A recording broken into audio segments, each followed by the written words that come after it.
Given his upbringing and his marriage, Cantor says he's nothing like the intractable obstructionist the Democrats say he is. Nobody gets everything they want. And so, that's just exactly your image, that you want only what you want. But it's just, I hope I'm not coming across like that now, because it's just not who I am. It really is. So are you ready to compromise? So I have always been ready to cooperate.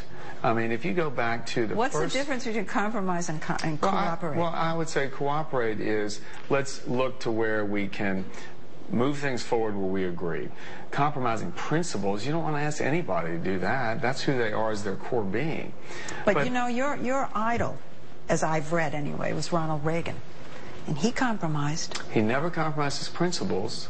Well, he raised taxes, and it was one of his principles not to raise taxes. Well, he also cut taxes. But he did compromise. Well, that's not true, and I don't want to let that stand. And at that point, Cantor's press secretary interrupted, yelling from off camera that what I was saying wasn't true.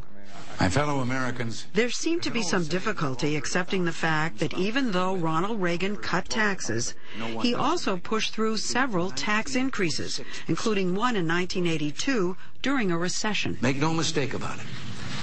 This whole package is a compromise. We, as Republicans, are not going to support tax increases. So we've seen the two sides of Eric Cantor, the push and pull between his hard-fighting style on legislation that appeals to his party's conservative wing and his warm, Southern gentleman demeanor.